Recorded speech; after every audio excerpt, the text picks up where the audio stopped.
നമ്മൾ ഒരു വിഷയം പഠിക്കാമെന്ന് വെച്ചോ. ഉദാഹരണത്തിന് നമ്മുടെ മുന്നിലുള്ളത് ഫിസിക്സിൻ്റെ ടെക്സ്റ്റാണ്.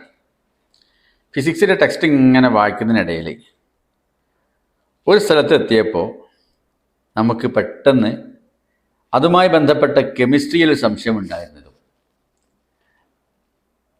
അത് നോക്കണമെന്ന് ക്ലാരിഫൈ ചെയ്യണമെന്ന് തോന്നലുണ്ടാവുകയും ചെയ്തു എന്നിരിക്കട്ടെ.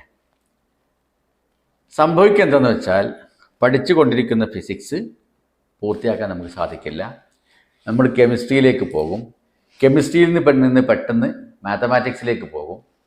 അങ്ങനെ ഫിസിക്സുമില്ല, കെമിസ്ട്രിയുമില്ല, മാത്തമാറ്റിക്സുമില്ല എന്നൊരവസ്ഥയിലേക്ക് നമ്മളെത്തും. അതിന് പകരം നമ്മൾ പഠിക്കുന്ന സമയത്ത് ഫിസിക്സ് പഠിക്കുകയാണെങ്കിൽ കെമിസ്ട്രിയാണ് ഓർമ്മ വരുന്നതെന്നിരിക്കട്ടെ. കെമിസ്ട്രിയിലെ പീരിയോഡിക് ടേബിളിനെ കുറിച്ച് ഓർമ്മ വരുന്നതെങ്കിൽ നമ്മൾ ഒരു പേപ്പറിൽ പീരിയോഡിക് ടേബിൾ എഴുതി വെക്കുക. എന്നിട്ട് നമ്മൾ പഠിക്കുന്ന ആ ഭാഗം തന്നെ വായിക്കുക.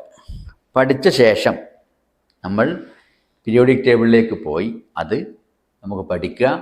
അതേപോലെ തന്നെ അതിനാണ് മാത്തമാറ്റിക്സ് ഓർമ്മ വരികയാണെങ്കിൽ മാത്തമാറ്റിക്സിലെ ഏത് ഭാഗം, ട്രിഗണോമെട്രി ആണെങ്കിലോ സീക്വൻസിങ് ആവട്ടെ, ഏത് ഭാഗമാണെങ്കിലും അതൊന്ന് എഴുതി വെച്ച് അത് കഴിഞ്ഞ ശേഷം, അഥവാ കെമിസ്ട്രി കഴിഞ്ഞ ശേഷം മാത്രം മാത്തമാറ്റിക്സിലേക്ക് പോവുകയാണ് എങ്കിൽ, ആ രൂപത്തിൽ ഒരു പഠന സിസ്റ്റം നമ്മൾ ഉണ്ടാക്കുകയാണെങ്കിൽ നമുക്ക് പഠിക്കേണ്ട എല്ലാ ഭാഗങ്ങളും ശരിക്ക് പഠിച്ച് മനസ്സിലാക്കി പരീക്ഷയിൽ വളരെ നന്നായി ഷൈൻ ചെയ്യാൻ സാധിക്കും.